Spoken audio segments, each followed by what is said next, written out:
This original WSRE presentation is made possible by viewers like you. Thank you.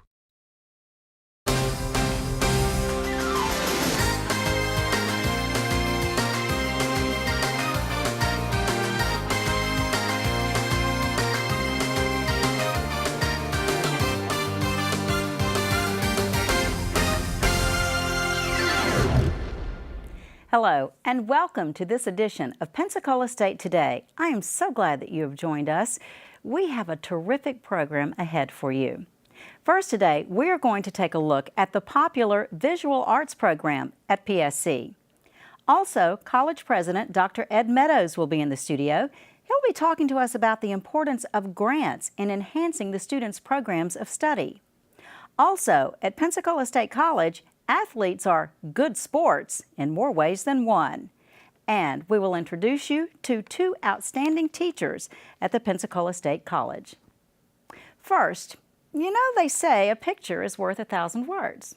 Well, with that in mind, let's take a behind-the-scenes look at the visual arts program at PSC.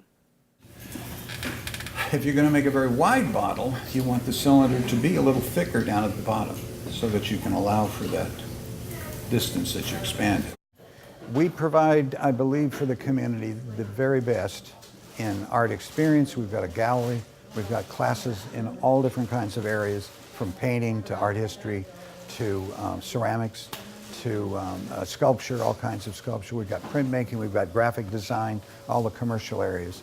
There's actually very few bachelor's degrees at PSC right now, and the graphic design administration is one of them. I made the decision to stay at Pensacola State College instead of going to a bigger school, and that was a big decision.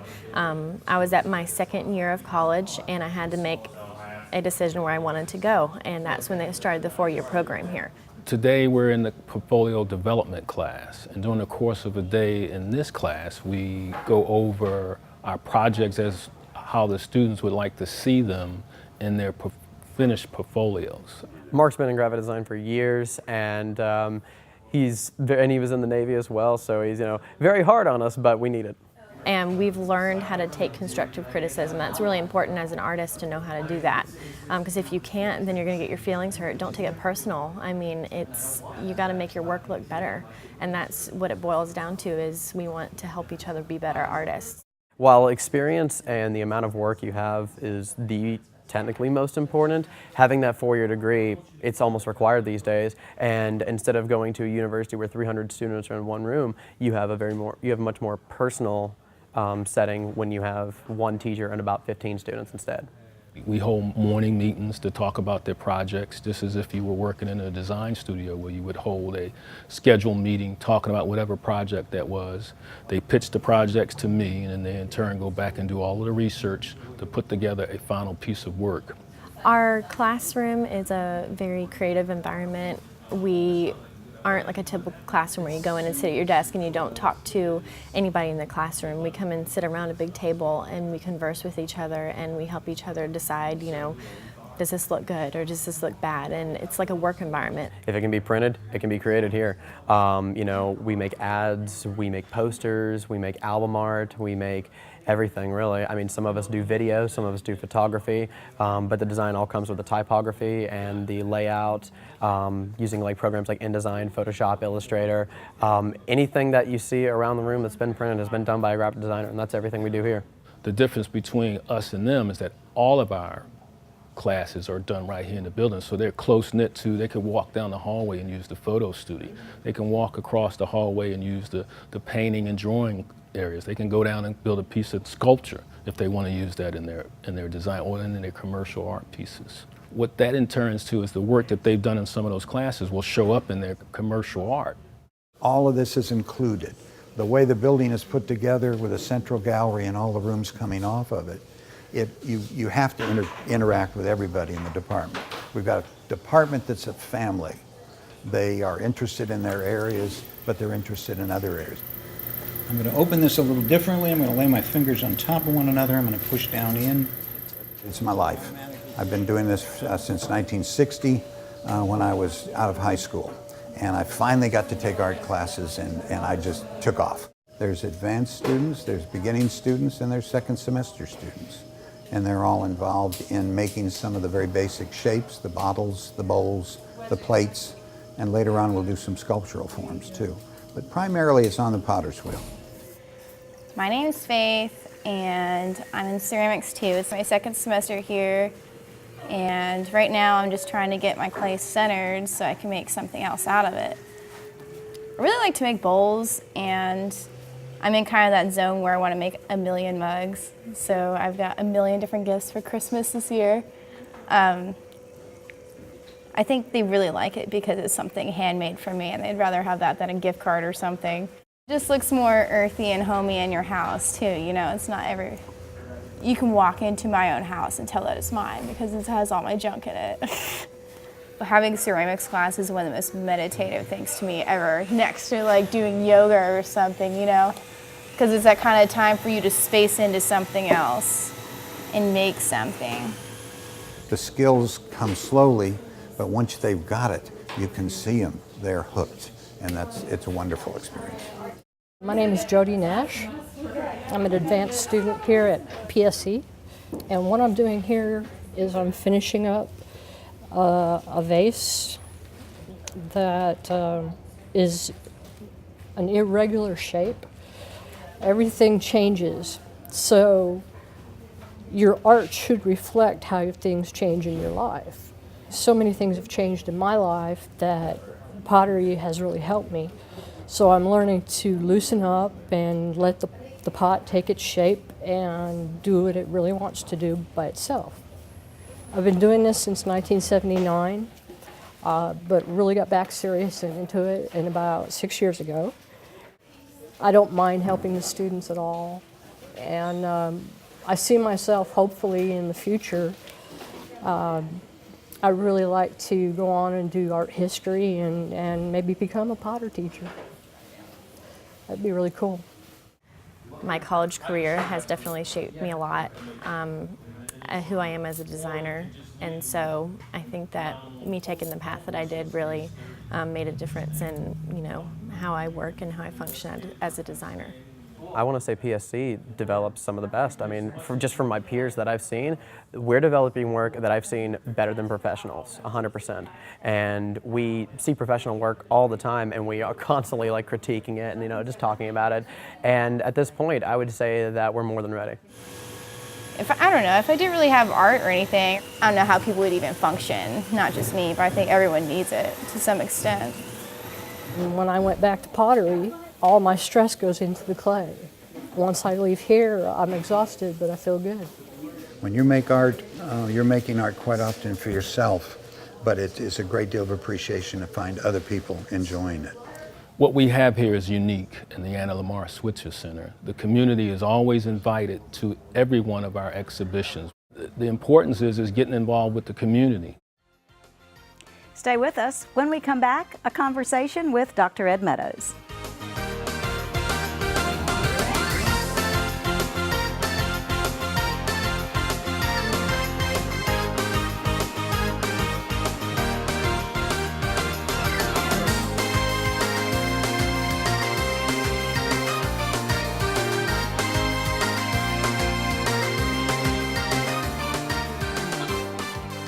Welcome back to Pensacola State Today. As we just learned, the visual arts program at Pensacola State College is very popular with the students as well as with the community. There are many programs at Pensacola State College that are popular throughout the student body and the community. Some of those get the help from grants, and we want to talk to Dr. Ed Meadows about that and other topics today as he joins us in the studio for Pensacola State Today. And thank you so much for being here. Thank you for the opportunity to be here to talk about Pensacola State. Well, let's talk a little bit about how grant monies figure into what goes on at Pensacola State College. Well, in addition to our regular operating budget, we historically have relied upon a very aggressive grant writing department at the college to fund enhancements to the college. Some of those grants are for enhancing student services to support them in better techniques for learning and better support in advising and counseling.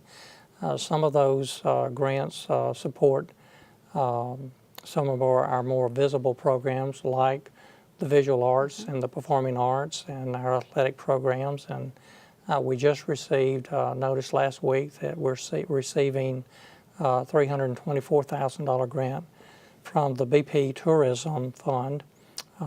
We've already received $175,000 last year for the BP Tourism grant. So this will total over $500,000 in grants for us to do, for example, in the performing arts, a summer dance workshop, a athletic tournament that will bring people from across the state to the Pensacola region, and in our visual arts program, we'll be able to do unique exhibits and other programs of study to enhance the different programs that we have in the visual arts. In addition to that, if we look on, that's kind of the cultural development side and the athletic side of our college. If we look on the workforce side, we just received $2 million of a $10 million grant that was shared between 2 colleges in Alabama and 3 in Florida through a consortium.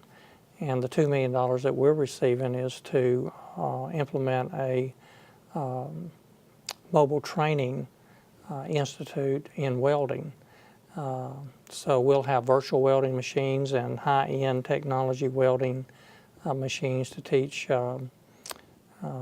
We'll even have a robotic welding machine. Really? That we can mobilize this training lab on wheels to go anywhere in the 2-county service area. For example, we've just learned that a company in Mobile has agreed to pay the transportation for people that live in Century to become certified in certain types of welding.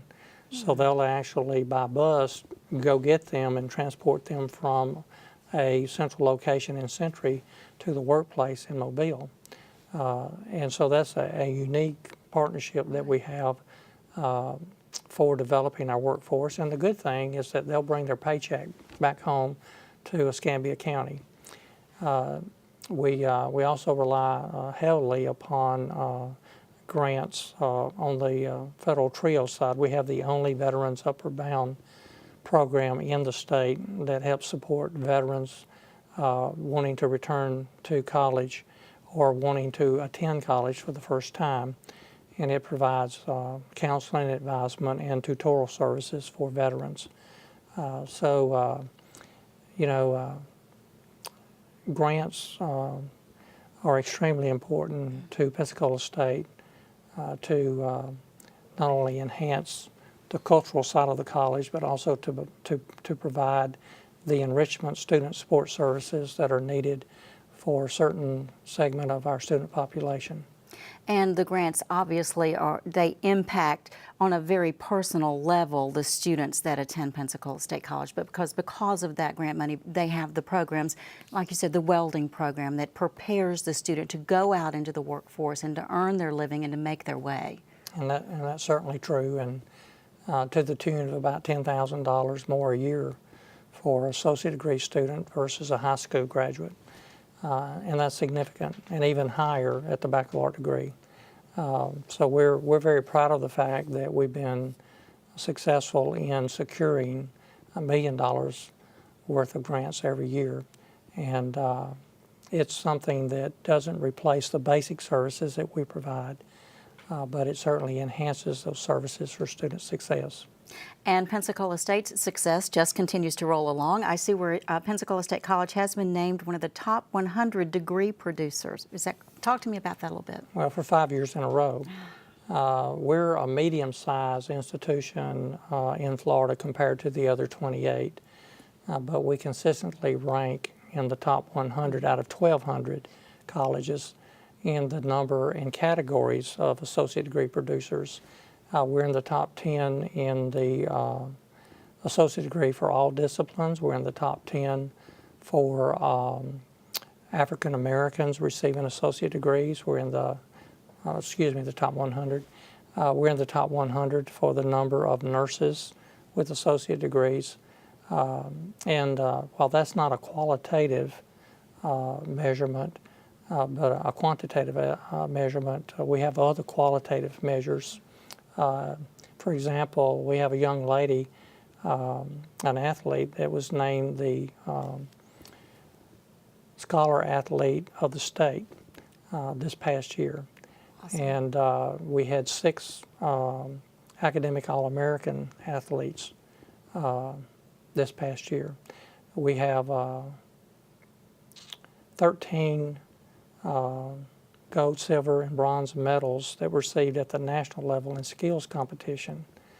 And our HOSA students, that's the Health Occupations Student Association, they bring home medals every year at the national level. So those are qualitative aspects that say we have a very fine faculty, we have very fine facilities, and we have students that are eager to learn and to be able to compete at a national level in skills competitions. As always, Pensacola State College continuing to make a difference, and not only in the lives of the students who attend here, but in doing so in the lives of all of us in this community, because many of them go right back into our community. You took the words out of my mouth. I did. Well, I didn't mean to do that, sir. As always, we run out of time. It's always such a pleasure to have you here, so we'll get you back again soon. But in the meantime, thank you so much for joining us today. Thank you, Drexel. Okay, we'll take a break and be right back.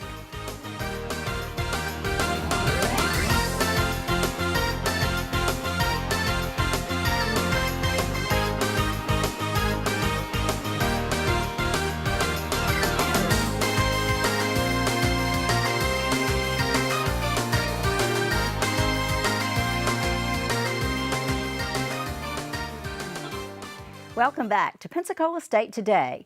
Pensacola State College not only produces athletes who win on the court or on the field or in the swimming pool, but also athletes who win in the classroom. And we're going to talk a little bit about that today with the group who has joined us now in the studio. And we will start first with you, Bill Hamilton, the athletic director at Pensacola State College. We'll introduce the rest of you as we go along. But one of the things that really jumped out at me when I began becoming more familiar with this college is that in the athletic department, the concern is not focused just on what the athlete does in their sport, but you are concerned about what they're doing in the classroom. And tell us why and what you do about that. Well, my catchphrase is education will allow you to do something ability won't.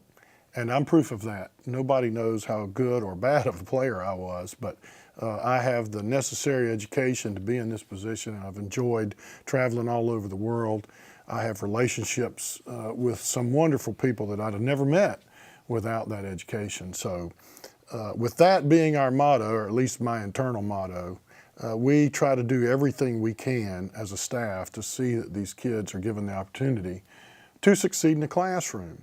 And I think the community support and the administrative support that we get from Dr. Meadows right on down is key to that, because when you feel good about where you're playing, if you like your facilities and you like your coaching staff and you like the gear that we put you in and all those kind of things, those tend to want to go to class more and do a little bit better so they can stay here.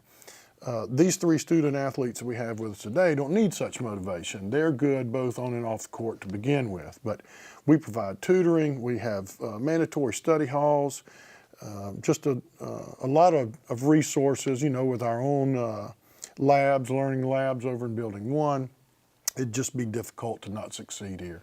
Awesome. Well, we have 3 who are succeeding, and we're going to talk to you a little bit one at a time. And let's start with you first, Kristen Dickerson, and you're a basketball player. What attracted you to Pensacola State College, first of all? Well, first of all, education-wise. I talked to my coaches, I talked to my parents about making this decision, and they were like, just go for it, and this is where it sent me, so. Okay, so you're on an awesome team. Yes. Tell me what you think the team, what the future holds for the team this year. Well, first off, with our coach, Coach Leah Drury, we have a lot in store. We've been practicing hard, working hard in the summer. Everybody's going hard, been outside training by themselves. I see championships, rings in our future. Awesome! There you go. Okay. And sitting next to you, another basketball player, Denzel Yes. Richardson. Yeah. Now, I know that you have a lot of new teammates this year. What do you see that you like? Well, first of all, we have two phenomenal point guards, Kevin Baker and Kiki. Kevin Baker, he's really a tremendous player. He can get numerous buckets on and off the court. Kiki, he's a good slasher, good contributor to the team, and he passes the ball well. Another teammate that I have is Ray. He's a pure shooter, so he'll catch that thing and knock it down.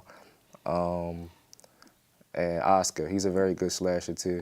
So that's all. Well, it sounds like you have some bright, maybe championship rings in your future as well. Yes. We're going to have a lot of bling going on around here. Well, good. That's awesome. Sitting next to you is Taylor Linton. And Taylor, you play volleyball. And I'm going to put my glasses on to read this to make sure that I get it right. The volleyball team won the Panhandle Conference Championship 3 straight years. Yes, ma'am. I got a question for you. Okay. What you going to do to make it 4? Well, our coach has definitely been working this hard. You know, it's tradition now, like winning the championship, so it's definitely, no one wants to break it, right? So we've been working hard in practice. One thing that our coach has really been stressing on us is focus, you know. It's so easy, like when you do have, you know, you win 3 straight championships in a row, like you're like, oh, I can win this 4th one, no problem.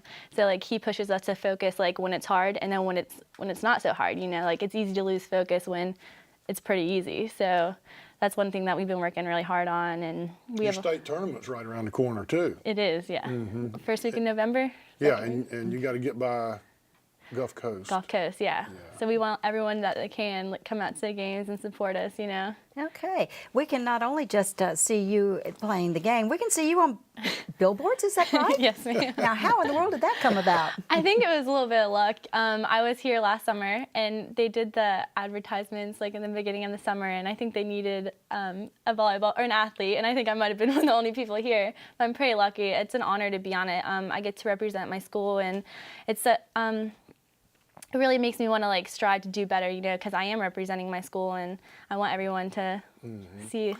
And Drexel, she's gotten a little grief from her friends too about being on all the billboards. Really? Yeah, but she's kind of modest. You know, it's more to it. She was a scholar athlete for volleyball for Pensacola Sports Association. You know, we sponsor scholarships for all the sports in our 2-county area through PSA, and they have an annual banquet. And she was the volleyball scholar athlete winner, and she was coming here to play. So that went into considering who we might put on there. Her reputation kind of came before. Well, super. And you know, another thing that your athletic department has a reputation for being good sports. And I'm not talking about just in the sport, but volunteering with the community. Can you talk a little bit about that? Last year we had 26, some duplicated, 26 community service projects, and we have 5 sports teams.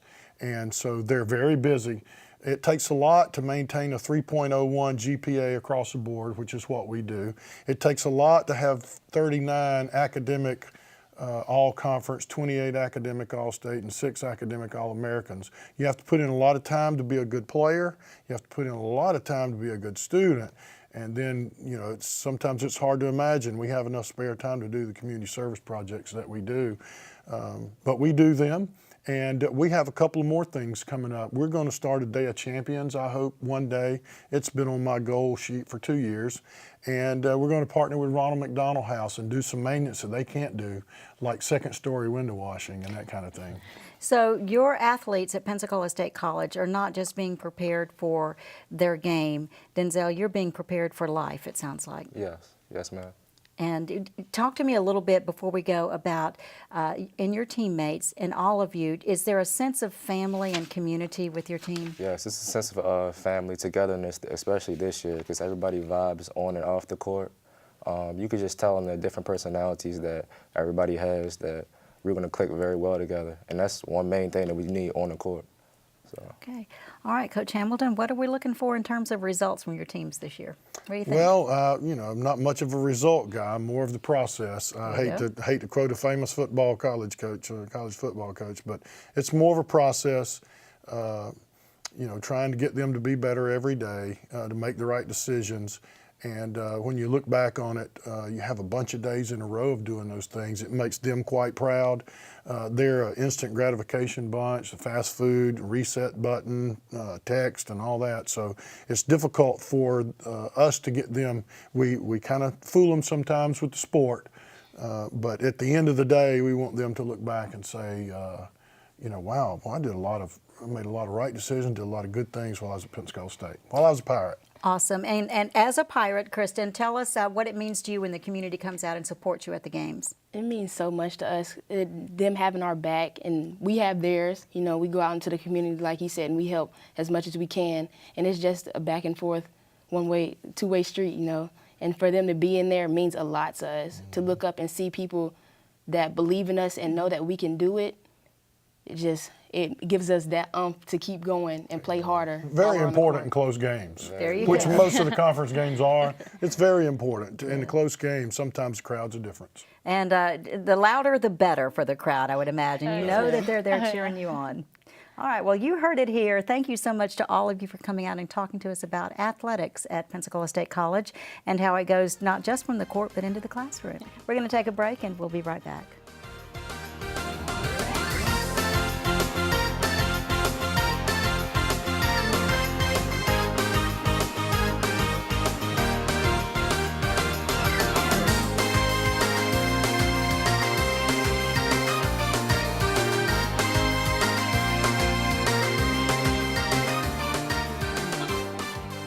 Pensacola State College has an outstanding staff of instructors. Recently, a number of them were honored.